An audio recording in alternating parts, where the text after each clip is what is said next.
দেশে ডেঙ্গু আক্রান্তের বেশিরভাগই বরিশাল বিভাগে। দর্শক, এ বিষয়ে আরো তথ্য নিয়ে বরিশাল থেকে যুক্ত হচ্ছে সহকর্মী নিকুঞ্জবালা পলাশ। পলাশ, বরিশালে এখন পর্যন্ত কতজন ডেঙ্গুতে আক্রান্ত হয়েছেন আর হাসপাতালগুলোতে রোগীর চাপ কেমন, সেই সাথে আরেকটা বিষয় জানবো, সেখানে করোনার পরিস্থিতি কেমন এই মুহূর্তে জানাবেন আমাদের। মঈন, আপনাকে ধন্যবাদ।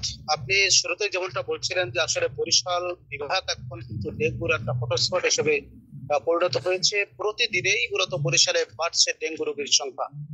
এই মুহূর্তে আমরা গত 24 ঘন্টায় আমরা দেখেছি যে গত 24 ঘন্টায় বরিশাল শেরেবাংলা মেডিকেল কলেজ হাসপাতালে 35 জন ডেঙ্গু রোগী ভর্তি হয়েছেন। যদিও গতকালের চেয়ে আজকে কিন্তু ভর্তি রোগীর সংখ্যা অনেকটা বেশি।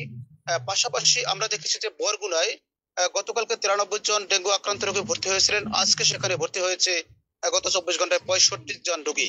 তবে দুই একদিনের হিসাবে কিন্তু আসলে বলা যাবে না যে ডেঙ্গু কমেছে।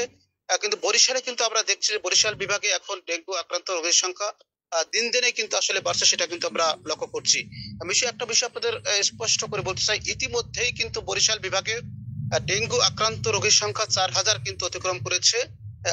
আজকে পর্যন্ত বরিশালে 4001 জন রোগী কিন্তু বরিশালে ভর্তি হয়েছে এবং এখান থেকে রিলিজ দিয়েছে 3761 জন রোগী। এবং পাশাপাশি বরিশালে কিন্তু ইতিমধ্যে 9 জন ডেঙ্গু আক্রান্ত রোগীর মৃত্যু হয়েছে। এর মধ্যে বরিশালে রয়েছে 3 জন এবং বরগুনাতে রয়েছে 6 জন।